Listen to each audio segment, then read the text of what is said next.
tilandireni amene mukutsatira pa samba la Facebook la Zodiac komanso amene pa Luntha samba la Facebook komanso pa wireless yanu ya Zodiac komanso Times ambiri atulankhani kuti kuliro kumachitika zambiri tikunena pano nyumba ya malamulo aphungu kukumana kumatita kuitanani mwabwera chifukwa kupanda inu uno sikunakhalanso msonkhano wa atolankhani.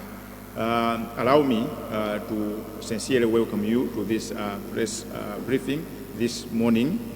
Without honoring our invitation, this would have been called a press briefing. Thank you very much. I say time without number that Lilongwe, being the seat of government, is a very busy place. Therefore, sparing your time to attend this press briefing, we don't take it for granted. Let me also welcome those people that are following us on Zodiac Radio, Zodiac Facebook page, Luntha Television Facebook page, and Times TNT Khaledi Mozi. So kambirana zambiri zimene timapanga kuno kusiredi timakambirana mu chiyankhulo cha chichewa kunena kuti tizimvana bwino komanso tisasiye anthu ena mbuyo. Komabe mukudziwa kuti kuli anthu ena abe chichewa samva ndi chifukwa chimenecho ndili ndi chikalata chimene ndiwerenge ikatere tizaombera mkota zimene tiwerenge mu chiyankhulo cha samundacho. Koma dziko lathu la Malawi timaziwika kuti dziko lopa Mulungu. Chifukwa chimenecho ndimafuna mundilole kuti tisanapite pasogolo tisanathe mtunda tipemphe ozipereka mmodzi mwa inu atolankhani kunena kuti adalise mkumanowo ndi pemphero. A volunteer. Thank you so much.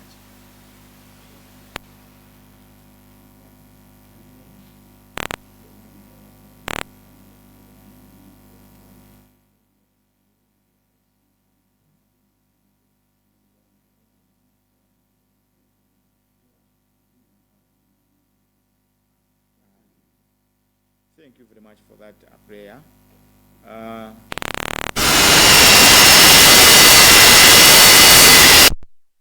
Ndobwereza kunena kuti nthawi zambiri osangotenga kuti yaya kuti maadziwa ndi auchi ngotheka kuti anthu ena muno sitikuziwana komanso ndanena kale kuti kula anthu ena amene akutisatira kunjako ndi akuyeneka kudziwa kuti kodi kupatula Namiwa wina ndi ndani. Ndiye kusukulu kuno mmene ananenera kale ena sindili ndekha ndili ndi azinzanga onsewa mayina awo ndikuwadziwa koma zimakoma munthu mukampasa danga nkutchula dzina lake amalitchula dzinalo monyadira. Ine dzina langa ndi Lenda Skavalo, mmodzi mwa nzika zokhudzidwa kubalaka. Zikoni kwambiri.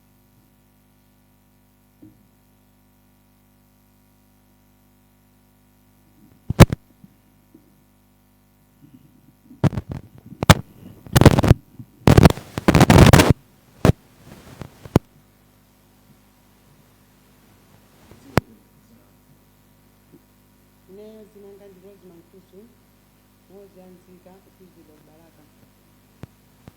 Ine ndalina ndanga.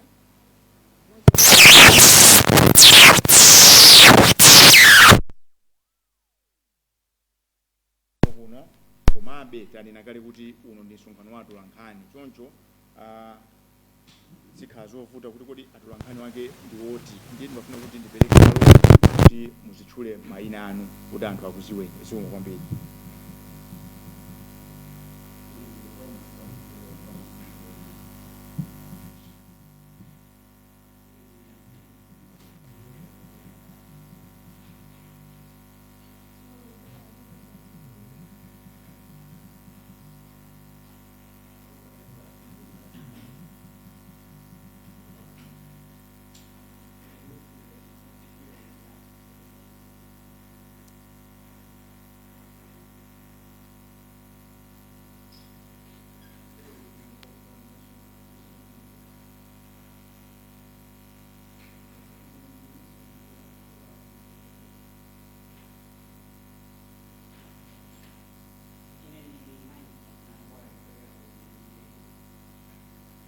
Zikomo kwambiri mutha kundivomereza kuti mphepo imene kudusa muchipinda muno ndi achibale fata adziwana.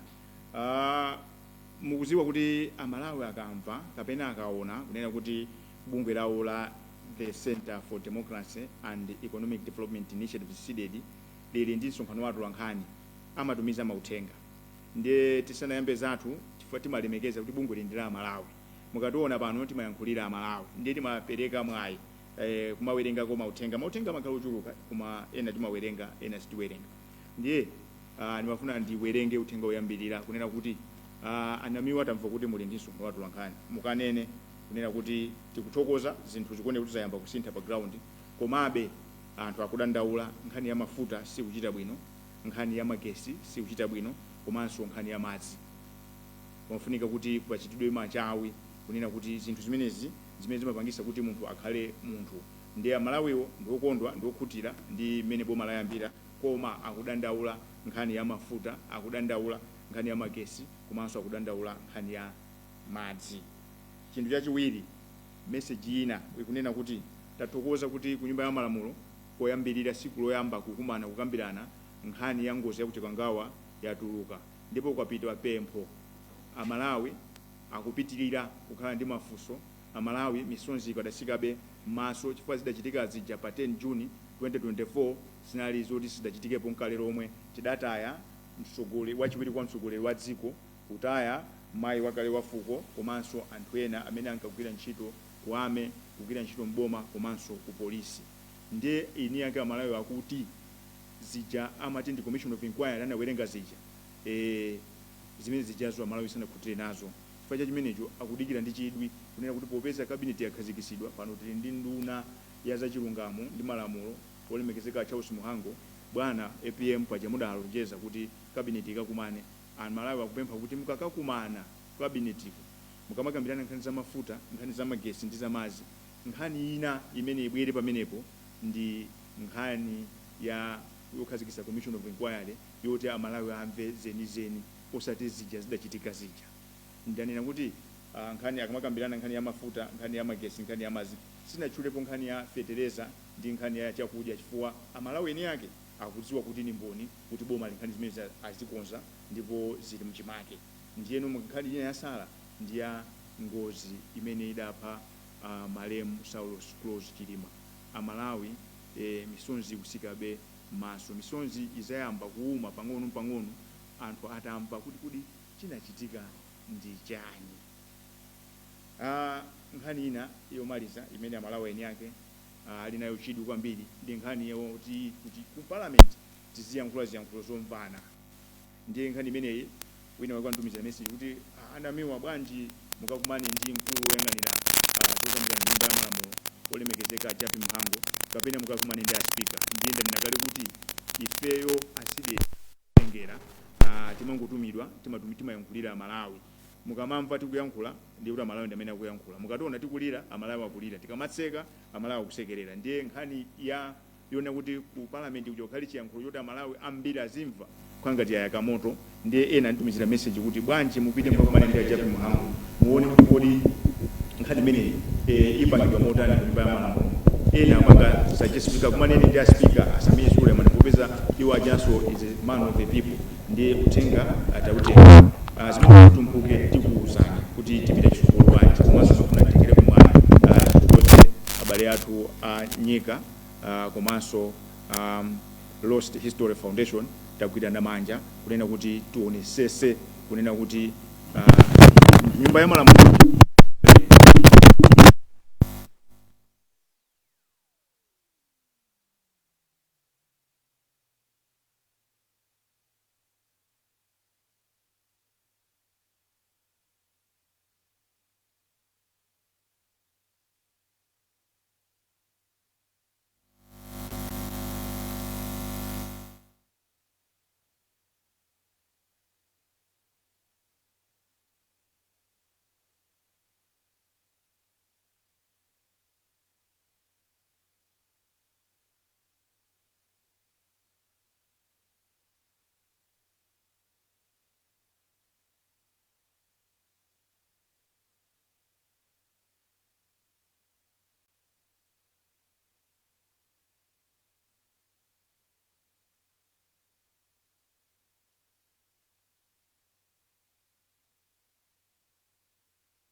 1 2 1 2 1 2 1 2 1 2. You there?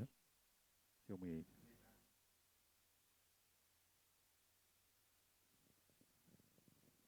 Among human and location disputes are resolved. By law, Portland was not supposed to start operations at the site before compensation issues were sorted out. However, despite the aforementioned letter that was addressed to Portland, the Mining and Minerals Authority Director General DG Samuel Sakuta, in a letter dated January 20, 2025, under the banner conflict resolution regarding relocation and compensation matters between the concerned communities and the Portland Company, contradicted himself on a number of issues in a futile attempt to discredit SEDED. As if this was not enough, Minister of Lands, through its letter dated February 3, 2025, in response to our appeal letter, justified the unfair compensation and the criminal acts of land officers at Balaka District Council. As fate would have it, SEDED managed to expose criminal acts as people that were not affected by the project were handsomely compensated. For the avoidance of doubt, SEDED made a citizen arrest of Group Village Headman in Chenga, who corruptly facilitated the payment of a whopping 16 million in compensation to some questionable landowner, whereas the rightful landowners were compensated as little as 900,000 Malawi kwacha. Village Headman Ngonga is on record as having reported to SEDED that he was receiving death threats in connection to payment of compensation to some owners of land now belonging to Portland. There were top government officials from Balaka District Council and Capitol Hill shielded Portland prompted SEDED to probe the matter further. On January 23, 2025, SEDED invoked the Access to Information ATI and wrote the Mines and Minerals Regulatory Authority requesting for Portland's contract, but there has been no response 10 months down the line.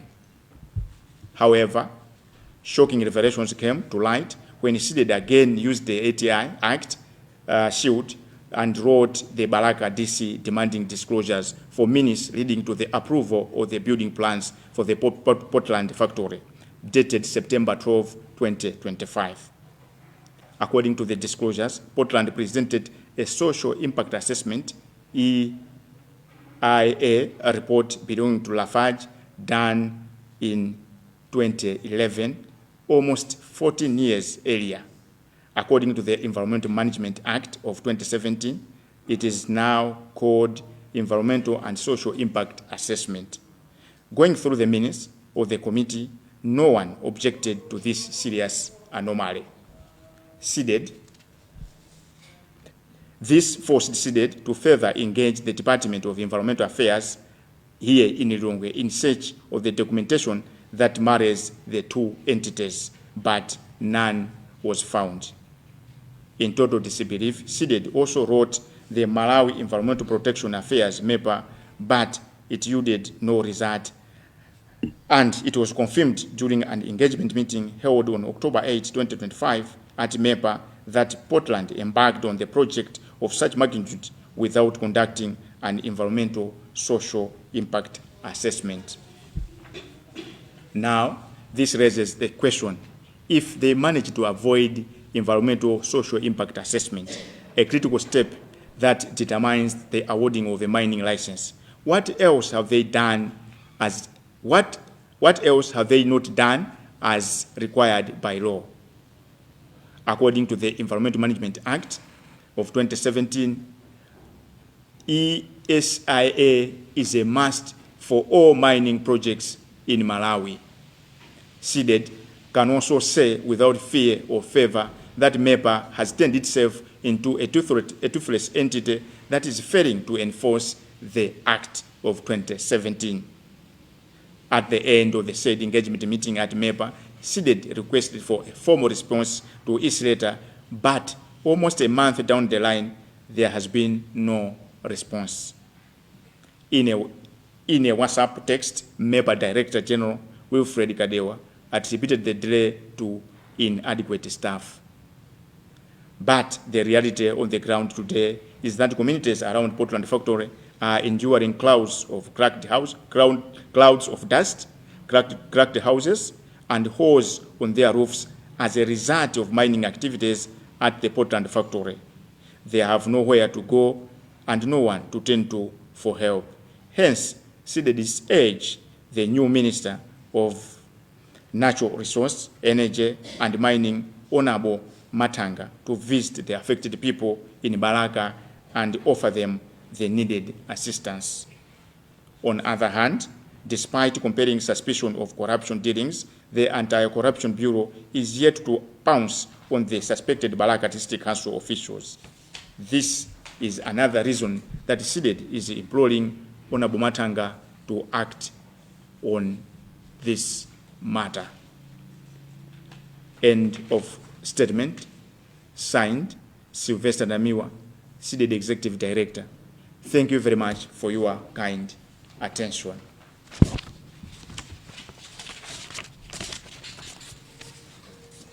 Poyambirira paja ndinanena kuti zokambirana zimene zili pano tiyankhula mu chiyankhulo chimene ambiri timamva, komabe popeza nkhani kukhuza magawo osiyanasiyana dziko lino zinali zofunika ndi zoyenera kunena kuti ndiwerenge mu Chingerezi, ndiye kenaka ndiyesa kuthandauzira zimene ndimawerenga zija.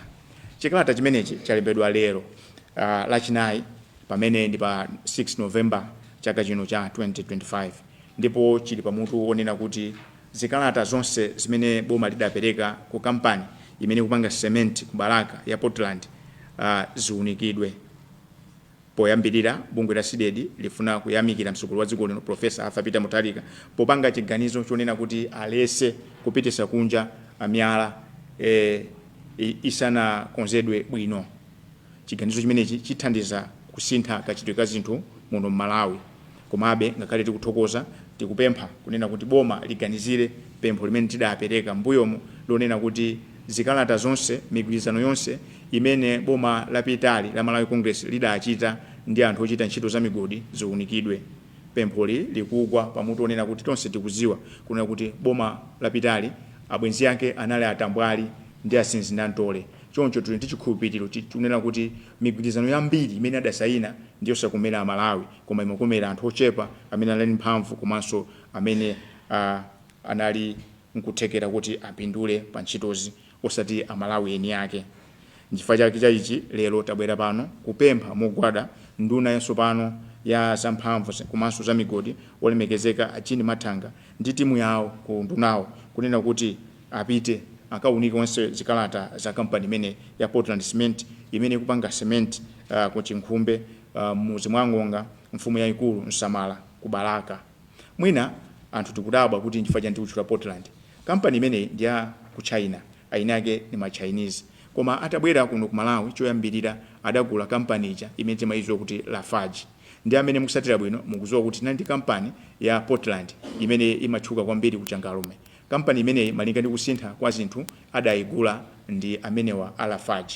Ndiyeno atagula kampani ya Lafarge, ma Chinese wa adasankha kuti abwerere ku zina lakale kuti azitchulidwa kuti Portland Cement. Ndimafuna kuti ndifotokozere kuti mwina Malawi ena nkumadabwa.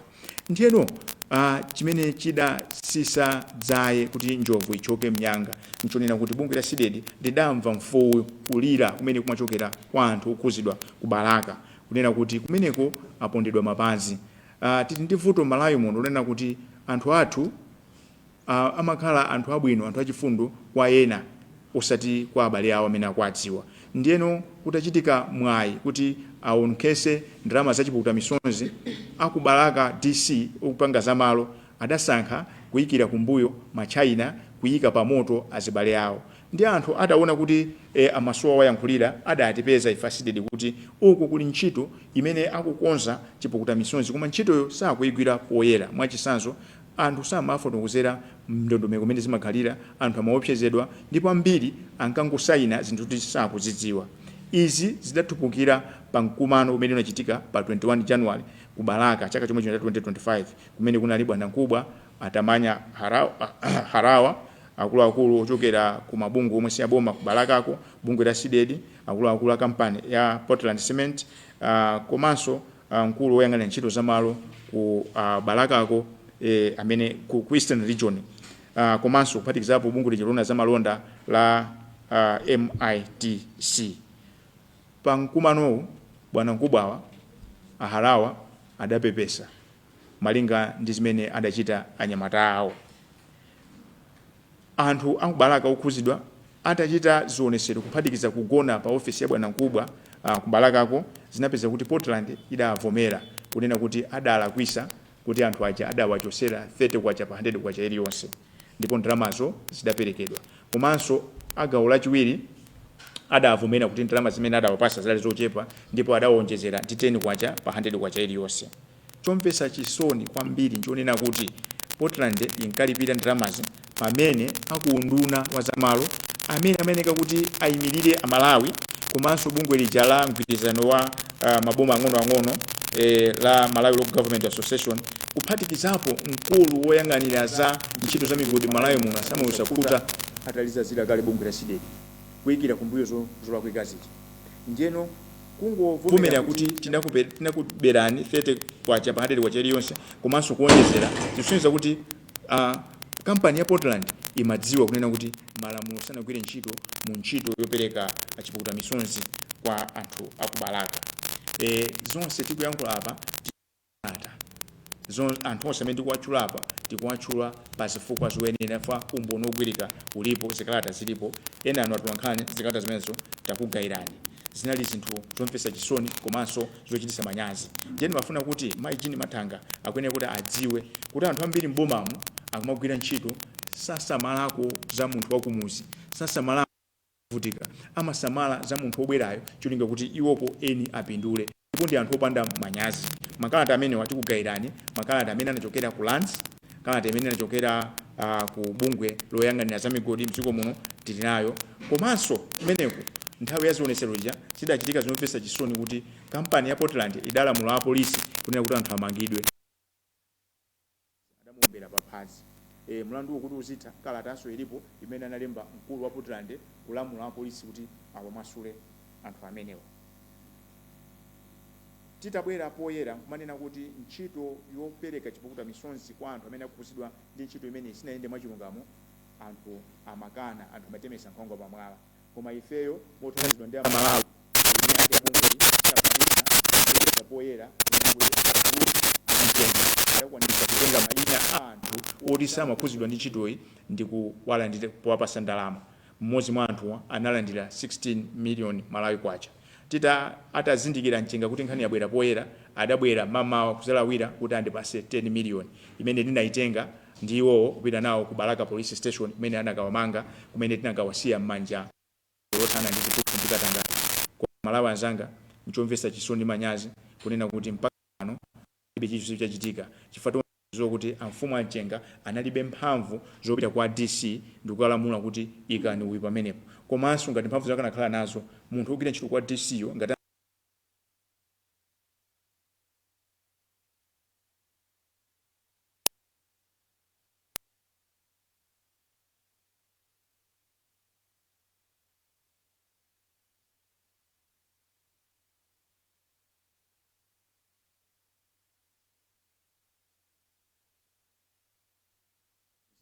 pa nkhani ya Portland kubalaka inali ya chinyengo, umboni ulipo.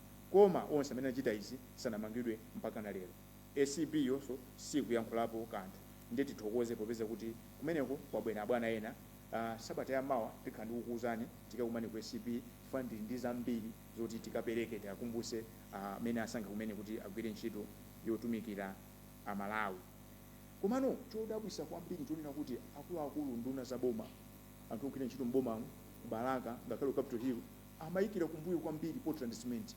Portland Cement inanudi zinalona kuti it was a taboo even just to mention Portland Cement. Anthu amathamanga ndikubwera. Makalata amene ndakupasani mwa aone mene amatinyozera ifasideli kuti ndifua chani tikutanganika nkhani imeneyi. Zimene zinatipangisa kuti tipangebe chidwi ndiye tidalemba so chikalata zina. Kalata ina tidalembera bwana Nkubwa ku Balaka. Timafuna tidziwe kuti kodi pamene akumanga malo a factory anakupasani zikalata zoyenera kuti mwavomereze. Zinali zomvetsa chisoni atiyankha ndi kuwerengera zimene zilipo. Sidapezeka kuti kuti akupase chiphaso choti uyambe ntchito za migodi Malawi munomo malinga ndi lamulo loteza chilengedwe mdziko muno umanika kuti upange uyang'anisise chimene pa Chingereza amati environmental and social impact assessment. Poyamba ankaichula kuti environmental impact assessment adaisintha. Ndiyeno zikuoneka kuti kampani imene ya Portland sida pange kafukufuku amene. M'malo mwake akudalira kafukufuku amene anapanga Lafarge mu chaka cha 2011. Ndiye ntchito yomanga factory ntchito iyi ayiyamba 2023. Koma ndizoona ndithu anthu ogwira ntchito mboma, anthu amene amakonda dziko lino, anthu amene amakonda kuti ateteze za chilengedwe akavomera akagwisa ntchito document ya 2011 mu chaka cha 2023. Komanso ndachiwiri njonera kuti zikuziwikiratu zikuneneratu kuti kampani imene yabwera ndi ya Portland, koma mukayiyang'ana document yalembedwa Lafarge. Titaona izi sitidakhulupirire, tidapita kulikulu la nthambi yoteteza chilengedwe mdziko muno ku environmental affairs. Kumeneko ndakafuna tidziwe kuti kodi pali ubale wanji pakati pa makampani awiri amenewa, Portland ndi Lafarge. Chifukwa amayeneka kufotokoza kunena kuti mwina mmalo moti tipangenso kauniuni wina taganiza kuti tigwise ntchito kauniuni wakaleyo pa zifukwa nazi. Koma ku environmental affairs ko kalata limodzi sinayipeza. Zimene zinatipasanso kuti ife pa chasidedi sitimangoyankhula zinthu zopanda pache. Tidapitanso Malawi muno, Amalawi anzanga mudziwe kunena kuti lamulo loteteza chilengedwe limapereka mphamvu kwa nzika ina iliyonse kuti itengepo gawo loteteza chilengedwe. Fanga titeteza chilengedwe tikhala pa mavuto. Ndipo ndisindike pano kuti ndi udindo wa wina aliyese kuti titeteza chilengedwe. Mmene timachitira chidwi ndi ndale, mmene timachitira chidwi ndi kubedwa kwa ndalama zaboma, mmene timachitira chidwi ndi mpira, mmene timachitira chidwi ndi masewero a juga ja betting, mmene timachitira chidwi ndi miseche, tiye ndipange chidwi chomwecho poteteza chilengedwe. Chifukwa dziko lokhala tili nalo ndi limene tikalisakaza lero mawa anathu azasowa pokhala. Tiziganizire tizifunse kuti kodi makolo athu akanakhala kuti amanyalanyaza samasamala dzikolo, ife tikanakhala kuti lero tikamamva madzi osefukira, kutentha kwambiri, mvula kuchedwa, mvula kusowa, ndinkhanira kuti ngati dziko ntchito yoteteza chilengedwe taisiya. Umboni ulipo kuti ngakhale bungwe limene lidakhazikitsidwa ndi malamulo la MEPA sakusamalakonso, chifukwa titawalembera kalata kunena kuti atipaseni environmental impact assessment imene anapanga Portland Cement sanatipase. Mwamwayi adatitana ku meeting, tidapita kumeneko pa 8 October kumene mwezi wathawu, kumene tinakakhala ndi mchezo, kumene abwana akumeneko adandisimikizira kuti kampani imeneyi ya Portland inaloledwa kuyamba mapanga zake opanda kupanga ntchito yofunikira. Akuti amadalira document imene anapanga Lafarge. Ndiye tinawuza kuti popeza ife timafuna za umboni mutiyankhe. Nzomvesa chisoni kunena kuti ndili message yakunena kuti kuchokera pa 8 October kuzafika lero sanayankhe. Akudandaula kuti kumeneko anthu ndochepa. Nchachiziwikire kuti bungwe la mphamvu limene pasidwa mphamvu ndi malamulo a dziko kuli chibwana. Chibwana chake chachikulu. Chifukwa sangatenge pafupi mwezi wa mtunthu asanatiyankhe kalata pa nkhani yofunikira. Iza Malawi zipasani chithunzithunzi kunena kuti ntchito yolimbana ndi chilengedwe taisiya. Padakali pano chidwi chathu aliyense angofuna azilemerese. Chidwi chathu choti tithandize ma China atiwonongere dzikoli azipita. Inu ndine tizivutika ndi matenda msogolo muno. Ndifake lero tabwera pano kupempha nduna yatsopano ya zamigodi za chilengedwe kunena kuti ulendo wanu woyamba kutuluka mu office, ulendo wanu woyamba kutuluka mulilongwe, mupite ku Baraka mukaone zimene zili kumeneko. Famba nena kuti kandimverere anakanena za maluwa. Ndiye muyitanise ma documents. Ife makalata onse achibwana amene analemba asakhuta, analemba achilonga ndi anyamatawo, tili nawo makalata kuti kupasana. Ndifanena kuti ntchito ilipo kunena kuti titumikire Amalawi. Kwabwera anthu akubalaka amene mukwana usukulu amene akukhuzidwa ndi nkhani imeneyo. Koma ndisanatere ndimafuna ndinene kuti ndinalemba kalata kwalembera bwana mkubwa kuti tiziziwa kuti kunachitika zachibwana kumene kucha. Tinalembera kalata kunena kuti atipase environmental and social impact assessment, atipase ma minutes committee imene ili ya zamalo, imene ivomereze asanayambe kumanga malo aja. Komanso atipase kope ya building plan, zinthu zake ndimene mukuziona apa. Ndiye no mukayangana document ichi yalembedwa ikuoneka kuti yalembedwa Portland Cement. Imene ndi building plan imene anapereka, imene amangira factory imene mkuiona kubalaka kuja. Ndiyeno anthu amenewa meeting imeneyi asanayambe zokambirana amayeneka kufunsa kuti kodi zachilengedwe zitetezedwa bwanji kumene kuja, ndi amayeneka kuti akhale ndi document. Ndi anagwisa ntchito document iyi imene yalembedwa Environmental Impact Assessment Report on the proposed development of limestone mining and cement production at Chenkhumbi Hills in Balaka. Date ikuoneka ndi ya 2011. Ndiye tikabwera pansipo opanga ndi ya Lafarge Cement Malawi Limited. Ndiye ife timayembekeza kuti pakati pa zikalata ziwiri zosusana izi ya Portland pamene kapakhale chikalata china chofotokozera kuti ndifa chani kampani imene yaloledwa mwagwisa ntchito document ya kalekale. Ndiyeno kafukufuku wanzawo moyo wazakakhalidwe kanthu wokhuza zachilengedwe adachitika 2011. Ntchito iyi yokakambirana izi imachitika 2023. Panali patapita zaka zingati? Pafupifupi 13 ngati si 14. Chomvetsa chisoni mu komiti imeneyo tili ndi maminisi awa palibe ndi mmodzi yemwe amene anakweza mkono kufunsa kuti akuluakulu tatifotokozereni ndifa chani kauniuni amene anapangidwa kumene ku 2011. Lero nkhani tikukhala 2023.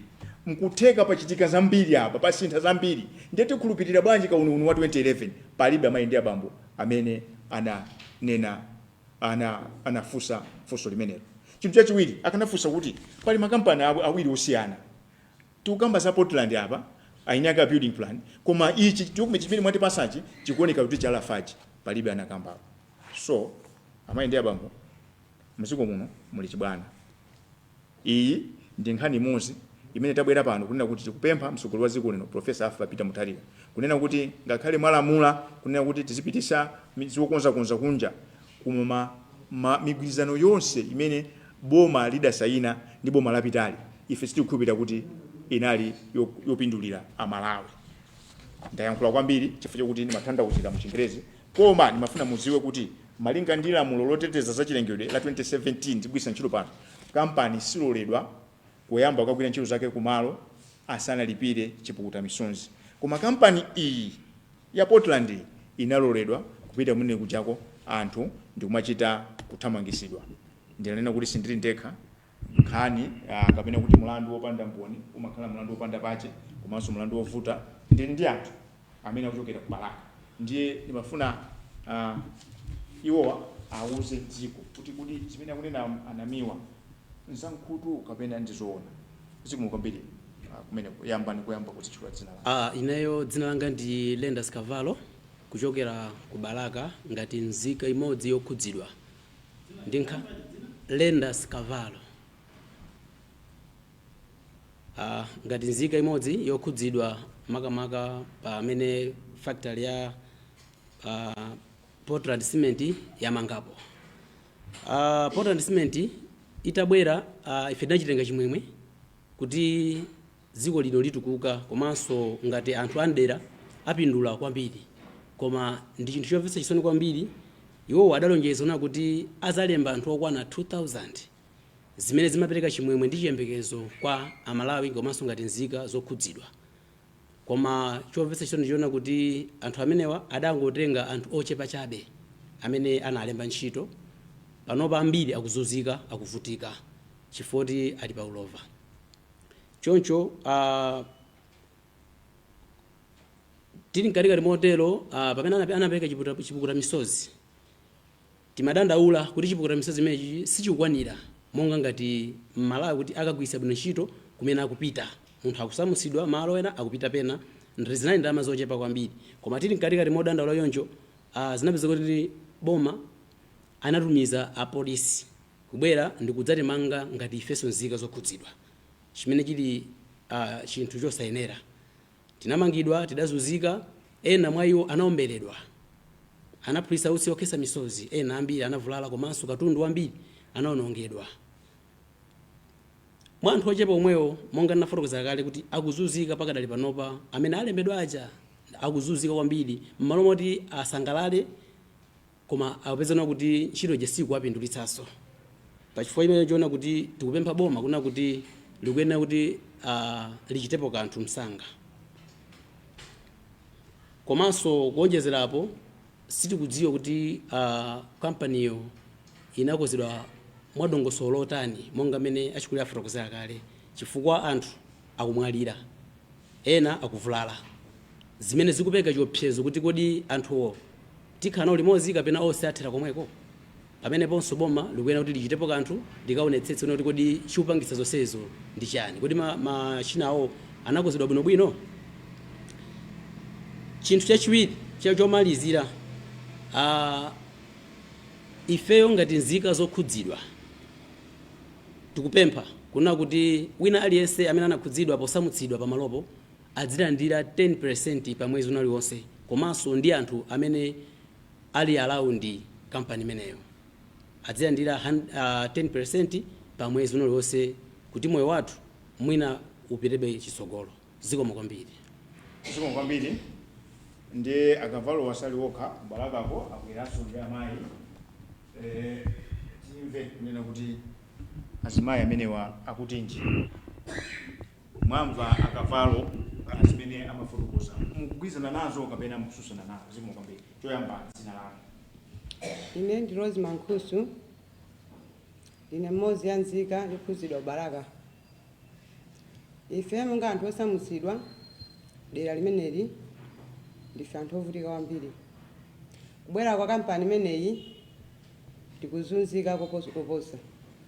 Tinasamuka mokakamizika kuderaku, mowozidwa maonera kuti tikakakamira pamalopo kubwera galimoto akatapira atikumulire manyumba, komanso tichoka ulere, komanso tikafuna kugula loya timulipira tindama tatu tomweru tonyenyeka tikudandaulatu. Choncho tinali anthu baalika mitu yathu inali yosagwira, kotero kuti tinavomerezabe kuti nanga tipanga bwanji osauka alibe mawu. Ndeno tinapatsidwa miyezi yoyenera kuti tidikirebe kumaloko kumene nachoka ine ndi kumaloko kwenikweni kuli migodi yawo yokulisa miyala ya mabomba, ndipo mindatu inali konko, komanso mapanga business ngati kotcha laimu, komanso kuphwanya miyala ya tirazo amachokera kumeneko. Nde anatuza kuti tidikire chifukwa choti talima, ndi anatipasa miyezi isanathe nabwera galimoto inaphwanya mbewu tisanachose, kufika pamalo pamene afuna kulambula amaunika kuti alambulepo aziphwanya mabomba, inadusa munda kuphwanya mbewu. Tinafuza kuti kodi nyengo yakwana kuti nanga zimenezi tipanga motani, anthu tikuyang'ana pokhala tisanafike pokhalapo point yoti masiku sanafike akutiphwanyira mbewu. Inadusa galimoto ija tisanatenge nthawi azabweranso makalapira awiri nkuima poteropo kuimba futala nekupita fusa bwanji ati tifuna tilambule apa, tifuna tikatukire pa kampani paja pamene tifuna tizipulisa mabomba. Ndi ndinafusa kodi miyezi yakwana, kodi chosa zinthu tisisanache? Anayankhula ifeno abwana atituma, abwana athu ndiovuta, ndi pakatipeza titanguyimika makatapira chonchi ali chosa ntchito. Ndi chimene mungapange ife tikudikirirani koma muzichosa zokolola zanuzi. Tinazichosa zokolola zosakhwima zaziwisi akudikira apopo ngati asilikali kumangounjika nandolo kumangochola kumangounjika ndi mbewu zina zing'ono zinasalira ija zopanda dongosolo zija. Anamba kulambula amene popo miyezi ija isanati. Mozunzika momwemo timapanga zimenezo ukuso mapita makayang'ana pokhala. Choncho litapeza pokhala paja tinamba kusamuka, titasamuka tinanyamuka kupita kumalo kuja, komano tili pa mavuto madera amene tili. Fuka kumalo kumene tachokako ndi kumene kumalo tili tikusowa chochita. Kudera kumene tinali kumalo kwa business, timawotcha laimu ana amaphunzira school. Sitimakhala ndi njala, timamenya miyala ya matirazo, magalimoto amabwera kuzati uda konko, koma madera yake tikungokhala opanda chokudya. Madera yake ana kusangidwa ku primary school kuti apita secondary school ndalama ikuvuta kuti ungathandize, komanso kuti ukagule malo munda woti uzilima monga kumuzi ndalama palibe. Choncho tikupempha poti au nduna za migodi ndi amayi tipempha mutipeze kubalaka muzatithandize amavuto ngati amene zikomo. Zikomo kwambiri. Mukamvesera bwinobwino akuliratu nkulira kumene kweli anakhala kuti kudachitika zinthu zabwino sindikupira kuti bwenzi mayiwa atachoka kubalaka kubwera nkumazalira pano. Mayi zitchule dzina lanu ndiye muonjezere pa zimene ayankhula asensana. Zikomo kwambiri. Ine ndali nani ndanga nzika kukhusudwa chokera kubalaka. Kampani ya Portland inabweradi kwathu kubalaka. Komane kubeka chiphinjo kwa ife nzika za kubalaka. Panopa tikumana ndi fumbi lochuluka kubalaka kwamene awandiyira kampani imeneyi. Nyumba zungogumuka chifukwa kuti akaphulisa mabomba awo kuphiriko pa kampani pawo kamaphulisa. Mabomba aja akaphulisa miyala umamenya pa madenga a nyumba kupeza kuti malata kumaboka. Komanso nyumba zopanga ming'alu. Kwa amene ndi mwaya amene ndi nyumba zoti zokolopa panopa nyumba amathopa pawiri katatu pa tsiku. Chinthu chopweteka kwa munthu wakumudzi. Komanso health yathu zifuwa sizikutha kumudzi kwathu kubalakaku anthu akudwala. Makomuti ndi anthu akuluakulu tonena mangotu kokhapa pa dzuwa ngothera. Akanika kuti akhale panja chifukwa choti adzuwa kusowa mtendere. Mawiki adutsawa kunadusa magalimoto aboma. Amama adutsa mtende kumusewu. Koma tinadabwitsika fonaona kuti ku kampani kubwazi matraki throughout masana mazulo usiku kuchezera kutenga kauja ndi cement atu akuyamba kupanga laje kutusa cement umapititsa kapita kuti situ kudziwa nde cement akuchezera kutulutsa kunyamula zimatraki nde tsumene adusa magalimoto amene waboma ife nalodabo kuti makamba malozi osenzera zimatraki zana zero isa kumpando ukazitsekera. I think yanduna mepa I think mwina akaone kuti kodi zifo chandi zimagalimoto zifasoti mazone masose zuma pansewu umapita umakala kampani utenga cement umatutsa umapita koma panopa magalimoto angu va galimoto abuma kudusa msewu matraki anakatsekera kumpanda ndi chifukwa chani anakala kampani magalimoto kabisa kwa ife ndi fodabwa kampani meta bwa 2023 nzika za kudagula kuwana kawira ti phase 1 phase 2 a phase 1 ife atagudwa phase 1 nthawi imeneyo anabwera kuzapereka amount. Atapereka amount anazanena kuti amount tapereka awo ndaku Blantyre sakuno kubalaka. Ndefe dzika nelo odabwa. Chifukwa chani amount muti pasa muti ku Blantyre muti pasaka amount ndi muti akubalaka. Kuchoka kwese uzafika mpapa ground simadzonena kuti kunoko ndi kubalaka. Akuzoti ndama zimene takupasa ndi zitukudula ma 30% chifukwa kuti kuno kubalaka si ku Blantyre. Ife tinkati modandaula anazabwera uzati pasa ndama zija zonyenyeka zija zotachusa ma 30%. Ife tinkati modandaula ndime tinkadza pezeka kuti tikudandaonena kuti ndama zathu nizochepa chisoso ma 30%. Tinkati modandaula tapanga no mademo aja tinazapanga mademo kubalaka kuti ife ndama zathu. Mpamene anazavomera kuti atipatsa ma 30%. Kungova ma 30 kandi anazabweza ma 30% aja ena nande ena sana ndeda anazikana be kuti sindikhulisidwa nazo ndi 30%. Ndema 30% mwe kupereka nabe kufanyo ndi tinali mademo. Tinkati mademo jana bwera uzati tiate gas mane nakalena uzati tiate gas. Kutombera kuphwanya nyumba zanthu ana ina anavulala mu primary kwa bise kola kugwana kuthawa ma 30% amene atachotsa ku phase 2 kumana zabwera kachiwiri kumana kagula anthu munthu mungu anchosipa kunchosa pa malo wake oti anali pompo ndi nziko tanabado mpanga business yake china chosa mapanga pamene pomwe fees ya school ya ana akumpasa 1 million kuti akagule malo kumene akulowera akamange nyumba kumene akulowera tinkalopanga mademo aja anazafuna kuti atapeka ma 10% nde munthu akumudzi mumpase 10% pa 1 million mumpase 1 million 100 munthu akapanga nayo chani pabe chimene anthu tinapindula nde kuti mbwere ku anthu akubalaka kuti adzationa anthu akubalaka mene tikuonekera tikuvutikira ndi mafumbi amenewo nyumba zathu zikuonongeka mafumbi amenewa ndi zoti pa 30% anachotsera ma 10% ndamana apatsa anthu fo anthu chokakamizika anangolandira zinthu ngati zimenezo kwa mosa kukondwera ndi I think atithandizapo anduna uko ndikudanda kwa anthu akubalaka zikomo kwambiri.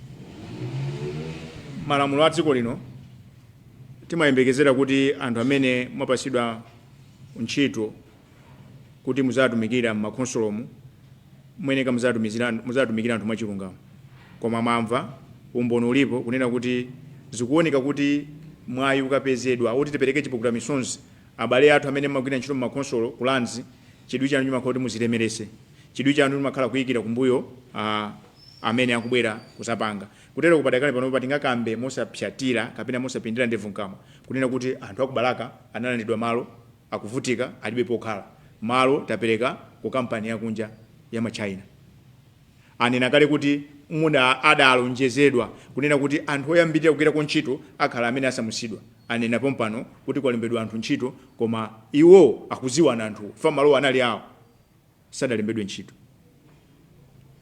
choncho ntchito ndimeneyi tabwera pano kuzawalandira mai Jean Matanga kunduna umeneyo koma monga amene ananena APM you don't have the honeymoon ntchito yanu yoyamba mupite kubalaka mukamve kulira kwawo mukakamva kulira umene kuti kubalaka onse amene achita za uvezi muonisetu alandire chilango we cannot proceed like this we don't seem to be serious with environmental management msonkhano ndo watu wankhani tayankhula kwambiri sinimafuna kuti yankhule kwambiri fa nkhani ya lero ndi nkhani yonena kuti aini ake ndawa kubalaka abwera mbuyo monse ndimangoyankhula zinthu anthu amene akhuzidwa palibe ndi lero tabwera nawo anthu akubalaka ndi awa akuyankhula anthu amene akhuzidwa ndi nkhani imeneyo komanso zonse zimene takamba palibe allegation zonse zimene takamba tili ndi document to justify our claim choncho wina aliyese amene wachulidwa muno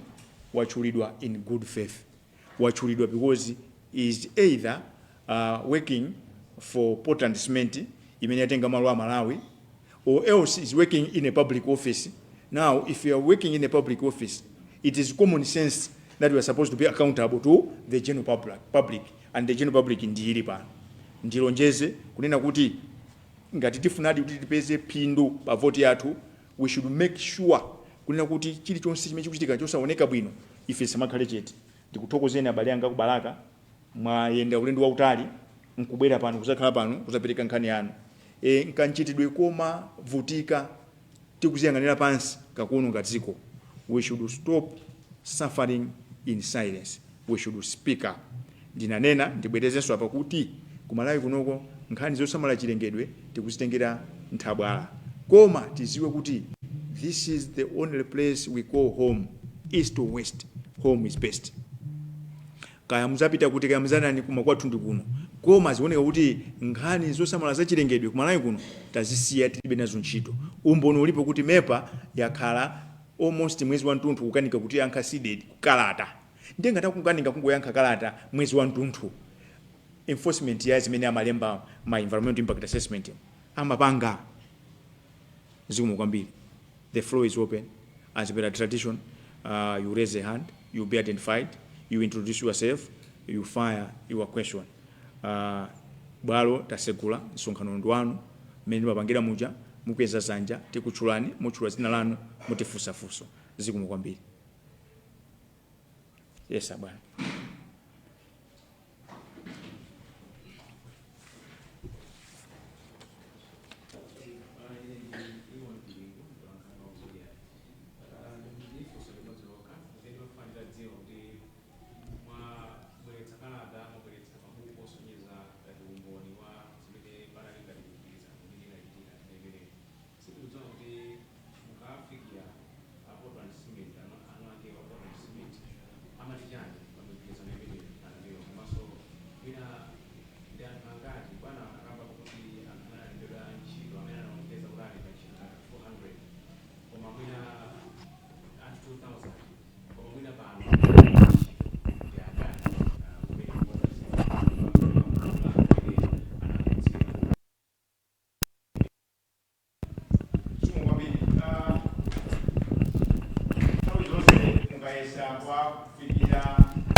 kuti mupite kuboma tisanalembere kalata kwa lembera bwana kubwa tisanalembere amepa tisanapita ku Department of Environmental Affairs ndinapita kumakata kumene kuli likulu la kampani imene ya Portland ndinakumana ndi mai Violet Pilili anandiuza kuti anandipasa mapu mepa ili kulilongwe aja pali library apa ali mmene mupite kumene komanso kwa DC kubalaka mukuziwako mupite kumene ndifake tinalembera bwana mkubwa akubalaka nati yankha nkutipasa maloza ali apa ndiye ndikupita kuti ndakuyankhani kuti bungwe la CDD la Malawi imayimira wina aliyense sitika munthu kumbuyo. Ndiye nkhani ikachitika timati fact validation exercise kapena triangulation. Triangulation kapena fact validation exercise. Chifukwa malamulo apa umunthu principles of natural justice amanena kuti munthu amene ochulidwa mu nkhani mukamfikire ndiye zikhale iyeyo kuti agwiritse ufulu wake okhala chete kapena ayankhulepo. Choncho tidawafikira. Amakonza kuti nkhani yonena kuti yolembedwa anthu ntchito it was a projection ya anthu 2000. Ndiye pa 2000 epo akudandaula kuti amene alembedwa nguchepa.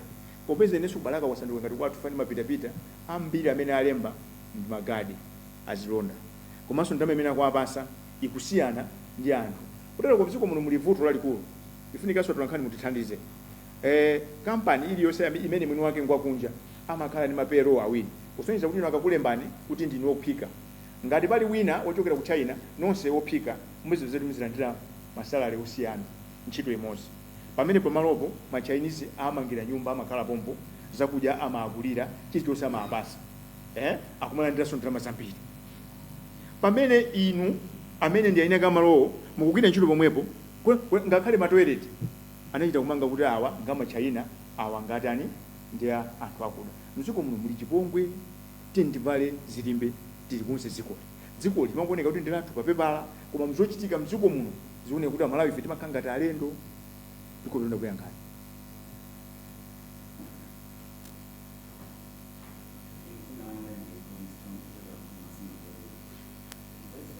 Ndi mmene amayi awiri wa afotokozera ndimafuna tsopano mwina ndipetsetse kunena kuti awakamba za 30% ya ndalama yawo chiputala misozi chimene adalandira itachotsedwapo 30% iyo pakadali pano mwina chimene mukufuna ndi 30% yotsalayo kapena mukufuna kuti mubwezeredwe malo anu mmene mukudandauliramo.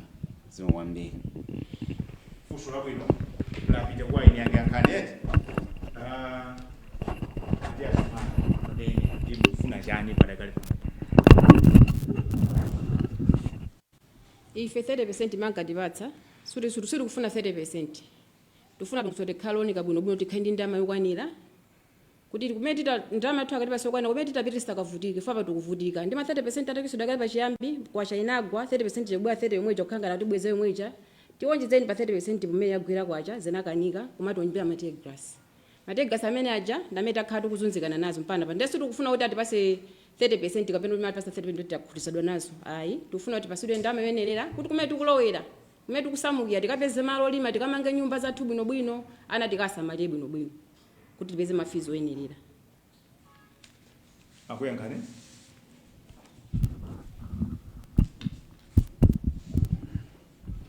Ndifake ngati mukumbukira bwino mu msonkhano wathu lankhani umene wapitawo tinanena kuti mdziko muno muchitika kachipongwe amati corporate social responsibility. Ndalama zija amangogawana ife kuti amaziwana. Comrade Edward timamwera limodzi pakuti takupasa 10 million cholinga ndalama tikamwere limodzi. What we are made to believe that it is corporate social responsibility is just a mockery. In fact, it's a gimmick, it's a scheme where the elite share money amongst their friends, kinsmen, girlfriends, and boyfriends. This is why we are saying kuti every entity mwachisanzo ngati Portland Cement mwezi ukamanta 10% of the profit izipita kwa anthu automatic aliyesa azinandira ndalama yake because this is their own land. I mean, where is the wisdom of forcing your own people from pamalo pamene anabadwirapo and aninaoka kuti ankapanga terazo ankapanga laimu nkumagulisa lero mwabwera mukuti mwana waja mukupereka kwa munthu anthu aja nkumpasa 1 million. 1 million ndananga kagule malo a munda. 1 million umange nyumba. 1 million anapite ku sukulu. There was one aspect of compensation that was overlooked. Nkhani ya loss of economic activity, loss of business. Apapa mene amapasa mukayangane matisita nawo madisclosure amene anali nawo amangoyangana zongo za structure amene ilipoyo kwauza kuti kuseri kuti ndi chakuti samawerengera ka transport basi osasamala kuti anthuwa they were earning a living pazimene amapanga mpirimo anthu ena abadwira momuja anapeza makolo awo maso amyala lero mukwacho sapo ndikuwapasa 1 million. Are we serious? Ndifatina kuti panopa kayerekera ti kucholo mizimbe kunchalo uku kujani pena pali ponse pamene pakuchitika business yoti ina akupindulapo amalawi kumeneko kuti pange magulu 10% la phindu lawo izilowa direct kumeneko. We should stop this madness of turning this Malawi into a mining for the nationals. Because zikulatu talisandusa mgodi kwa anthu ena akupindula amalawi akuvutika. Tax, yes, you should pay tax. It is an obligation. Kumonsi pa profitable. Ainyaka malo amene muna alanda malo azilandira ndalama. Because timapanga ma agreement ofuna kuwapusisa amalawi. Timapanga ma agreement ndi ma individuals. Kutaka kuti tifufuse ukuku phuma lonse mema panga ukuku ku Capitol Hill ena akanaja pondalama. Ndifake mpaka ndalero kwa DC ko palibe watengedwa. Akanakha kuti ena ake sanajepo ndalama anthu amayina awo anthu atamangidwa kumeneko. Ndeti ndivuto Somalawi muno kuti munthu akaba nkhuku timachita changu. Munthu akaba mabilioni we drag feet. No. Aliyense pamaso palamulo akhali ofanana. Ndifake tithokoze EPM akunena kuti zero tolerance on corruption. Palibe condition. Saka kunena kuti ukakhala nduna ndi uzipanga corruption. Ayi. Saka kunena kuti ukakhala MP uzipanga corruption. Ayi. Saka kunena kuti ukakhala councilor uzipanga corruption. Saka kunena kuti ukakhala mabungwe uzinena kuti uzipanga corruption. Ayi. Saka kunena kuti ifati ndiwe ntolankhani ndiye uzaopseza anthu kumatenga. Ayi. Let's be all equal before the law. Ngati sitithana ndikatangale mziko muno tizingozungulira pamozimozi.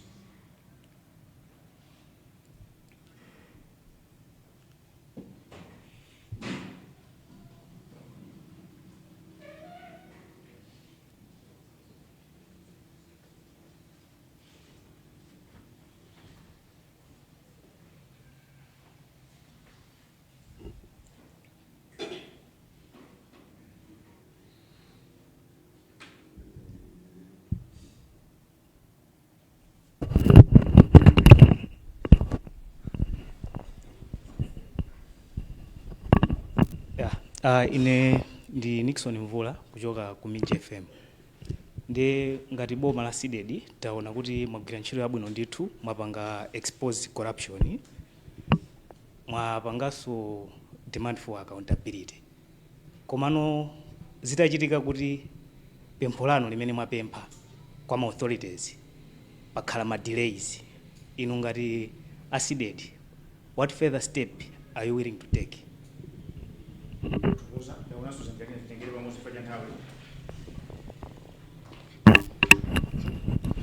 Alright, ine Aspor Musa TV Islam. Fusura ine ndoti lipire wazimayi amene ndi okhuzidwa.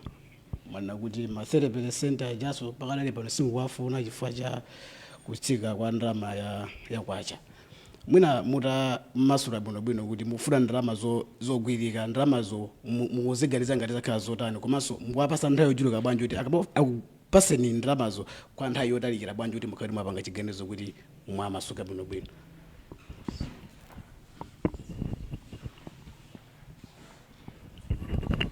Dzina langa ni Robert Edward ku Luntha TV.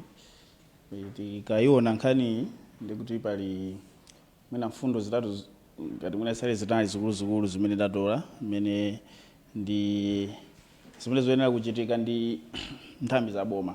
So tiyambire pa nkhani ya environmental and social impact assessment imene tikuti kampani inayamba kugwira ntchito popanda report limene lili. They are relying on a 12 years or so old report specifically from CDD on this one. Mukufuna kuti chichitike ndi chani ndipo mafuna achite ndani kapena how would you wish the MEPA should conduct itself on this one? Secondly, we have issue to do with the Ministry of Lands where there is land development commencing without the compensation issues, which was later done, but the anomaly is that it started when it was not supposed to start. Specifically, from Ministry of Lands, what would you want the Ministry of Lands to do, or what should happen there?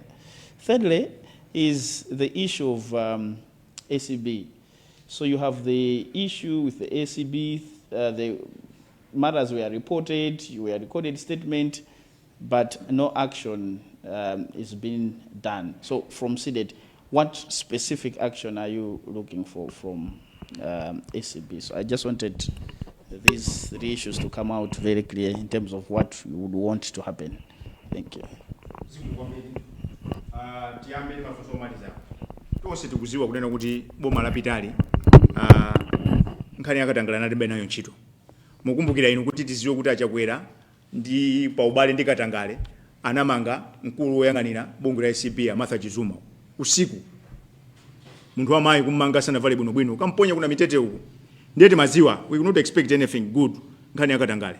In fact ulamulo wapita kuti danena mopanda manyazi ndipo sonena pano kuti achakwera ndi amene amapindula kwambiri pakubedwa kwa ndalama kupende kumachitika mziko muno. Faka nakhala kuti sakupindula kwambiri bweza kumachosa anthu. Ndiye nkhani ya ACB tinawuza koma sinayembekeze zambiri tinangopanga for formality. Amati do the right and shame the devil. Nkhani ya ACB ndi nkhani yona kuti tipangaso nsonkhano watu lankhani. Ndakulonjezani kuti ndili ndi zambiri zimene ndifuna ndizinyamule ndikapase bwana amene asankhidwa kumene ndikawuze kuti APM akuti ndi zero tolerance ndinu tikuda bwani mukamapanga zosusana ndi APM. Ndiye poyambira ndi apa chifukwa ife timagwira ntchito yabwino ndi umboni tinawo. So chinthu chachiwiri chonena kuti kukanika kuchita machawi kwa ACB zimene yali bwino kwa mkulu amene amapindula ndibwereze. Akanakhala kuti ndalama zimenezi ku Capitol Hill kapena ku State House sitinafike za ku Portland huko. Bweza anthu akubalaka atamangidwa. Koma anthu ajamayikidwa kumbuyo chifukwa kuti amaziwa kuti alipo ine kwa mkulu wamene waja ndalama. Ndiyeno nthawi yakwana timuziwa. Ndikupita kuti ndakuyankhani. Chikhulupiriro changa lipemphero langa loti bola 16 million yokhale kuti sana ijeso. Ifanga taija iyonso nkhani ina. Because bungwe lakatangale bungwe lotesa katangale linasanduka bungwe lakatangale umboni tinawo ndizabwera panonso zapanga nsonkhano wina watu lankhani kuliso nkhani anaona kuti malo amene anja anaperekedwa ndi MITC mpaka na pano MITC akungozemba kuti atifotokozere kuti kodi adapasana mgwizano wanji ndifake timafuna kuti tionenso contract kuti adasaina zotani kodi muli chani cha anthu akwa ng'onga kapena mulibe ndifake lero anthu akulimbira 30% 10% fa boma sinabwere poyera ndikuwauza anthu kuti anthu atinakambira nawo izi mkati mumuli chonji muyembekezere izi ndiyeti kabe tukakamiza tione kuti kodi mutuluka zotani nkhani za environmental social impact assessment ndi chimozimozi munthu azikuuza ni kuti ndabuka holo ku Bingu ndili ndi ukwati koma sina mpeze mkazi. This is what happened because as far as the Environmental Management Act ya 2017, any mining project nkhani ya kwale nkhani ya chani simungayambe pokapoka mutapanga exercise imene environmental social impact assessment. Kale mujasana sinti act ankainena kuti environmental impact assessment ana isinta ifajani pamayeneka kuti panaliso kusinta. Ndiye document imene kutionesa apa imayeneka kuti munthu wanzeru zake munthu wokonda dziko lake amayambira kuidabwa kale kuti no gentlemen wait a minute mwati tugwisa ntchito document chifukwa chani ndiyeno lero pano ife tisasanduka kaswiri koma pali chifukwa chimene panakazidwa lamulo limeneli ndiye lamulo likakazikizidwa limakhalanso ndi ndondomeko zake kuti munthu akaphwanya lamulo ili timatere ifeyo we have full confidence in the new administration, especially in the new minister, kunena kuti she want to do things differently. Because akasankha kuti azipangaso zosusana ndi Malawi ndiye kuti akususananso ndi amene adasankha ati. APM adasankhidwa ndi Malawi kuti akonze zinthu. Ndiye sikukhulupirira kuti angakhale ndi nduna imene izikanika kumva za anthu. Mwamva anthu akwe akufotokoza pano kuti polira kuti ndalama zachepa anatumizira polisi wina anamuombera. Kuti anthu akamangidwa anakhala pa remand 8 days kuti anthu atuluse it took my intervention kuchonderera andi kuti mukhupira anachita kumangisidwa pali kalata ena ndakupasani kale imene analemba chief executive wa Portland kunena kuti anthu aja amasuleni chipongwe kwambiri chimene chimachitika kumene. So kuyankha for one precisely lamulo lililonse limakhala ndi zosatira mbuyo mukaliphwanya amanena kuti chimachitika ndichi ndiye ndikupita kuti we now have a functioning government. For the past 5 years kunalibe functioning government aliyesa mangusuka upanga zake nkhani kuti amangoba ndalama kumangogawana No one was listening to anyone. This is why you had the whole president wanena kuti sabotage mafuta mwakuti ndacho santu pakuti mwakuti. So Amalawi aone kusiyana. Pakati pa zija masanja amachitika zija ndi pano. This is serious business. This is serious matter touching on the very same thing chimene timatilera tonse. Because kuti umange nyumba you need this environment, you need dot. Ndeta neka tisiti chengeta ndiye sinkupita kuti boma ili lingafuneso kuti lizipanga nthabwala pa nkhani. Nkhani ya 30% ndio nina kuti zimene zidachitika nthawi imeneyo ndi anthu apanopa akupemphano kuti afunika azipindula. Pindu imene zipese kumene kucha papangidwe close. Yona kuti dera lililonse kumene kuchitika ntchito za migodi, kuchitika ntchito za ulimi, kulikonse kali kuli factory kuli chanifa, usiku anthu ka factory makhuza anthu amenewo. Zindindi zimachitika zimakhuza anthu amenewo. Uko kuli fumbi akamapulisa anthu akuvutika ndawo. Anthu amenewo akalepo ndi gawo lawo kuonjezera pa sonkho paja. We need progressive laws that should respond to aspiration and goals of Malawians. Because section 13 is clear. Government imeneka izipanga malamulo progressively that should address the welfare of Malawians kuphatikizapo nkhani za environment. So zimene akamba anthu azonena kuti inde munatipasa zonyenyekazo ngati pali kuthekera tiye ndipange review tiyang'anenso anthu aonjezeredwe ndalama. Because ndi project ya ndalama zambiri isemokale kuti mkango wacho santhu pamalo pawo azikavutika malo acha mukapase munthu azikapanga profit. That is inhuman. That is morally corrupt, morally wrong. Nkhani onena kuti inu aboma la CDD pepani sitafike pa boma ndi bungwe tathokoza kuti mukutifunira zabwino. Zimene mwapereka apa ngati sizipangidwa it will be strange. It will be strange kuti nkhani ngati iyi anduna ayilandire ayikhalire fa anthu akuvutika fa anduna wali pamene kutumikira anthu boma ililipo kuti litumikire anthu. So sitinena nthawi. We have hope and confidence kunena kuti anduna apita kubalaka akakonze zinthu izi ndipo zimenezi zikhale chisanzo kwa ena kunena kuti pamene wafika mwayi musamayikire kumbuyo anthu obwera, musamayang'anika za mavuto anu Fatima kulipirani, muyambe kuganiza za anthu awo, anthu amene akuvutika. Ndikupira kuti ndayankha mafunso anu. Chifukwa cha nthawi nimafuna mundilole kuti ndikuthokozeni kuti munabwera koma kuyambira pano pita chisogolo bwalo lino lizikhala lina kuti tikabwera tikubwera zinthu zogwirika ndipo peza zinthu zogwirikazo adindo amene tatchulawo akungwene kuti azimva ndipo azichita zofuna za Malawi. Kwa nthawi yayitali takhala ndi asogoleri osamvera za anthu, asogoleri ozikonda. Lero zimenezi mwakatenga phiri kukapereka kwa anthu nkwasiya alibe pogona. So inunso anzatu atulankhani mutithandizire kuna kuti zimene anthu akuzibisa zibwere poyera. Ndanena kale kuti tabwera pano nkale chimene tikupempha pano tinena kuti zitupa zonse zimene zinaperekedwa kampani imene ziunikidwe, zikalata zonse ziunikidwe. Anakambapo kuti kukufa anthu kunali nkhani ina yomvetsa chisoni munayiwerenga kunena kuti mashini anamukoka munthu nkumulowesa mmashini ndi kumugaya kuntulusa ngati fumbi. Ndifake nwana kuti imafunika environmental and social impact assessment because ndimene amafotokoza mmenemo kuti tizakwisa ntchito technology iyi mashini tikagula apa ndi akaswira amene amauninga kuti technology imene mukubweresa Malawi kuno ndi imene zimakhalao sizigwira izi sizigwira. So mpaka na lero sitinamve kukena kali konse kuti company imene yatenga ma measures yanji. So uku kubalakako tiyang'aneko ndi chidwi kupatula nkhani za migodi kulinso nkhani za maufulu anthu zimene zitizitenga pang'ono. Thank you very much for your kind attention. Zonse pano tinayamba ndi pemphero. Nimafuna kuti mundilole timalize ndi pemphero. Ndikudziwa kuti muli ndi mafunso tizikambirana muchatichitira timati 1-on-1. Koma ndikuthokozeni chifukwa kuti munabwera. Ndathokozeso amene amati satira pa tsamba la mchezo la Facebook la Zodiac, komanso amene matimvera pa wireless yanu ya Zodiac, amene matimvera pa tsamba la mchezo la Facebook la Times, komanso pa tsamba la mchezo la Luntha Television. Thank you very much. Pemphero.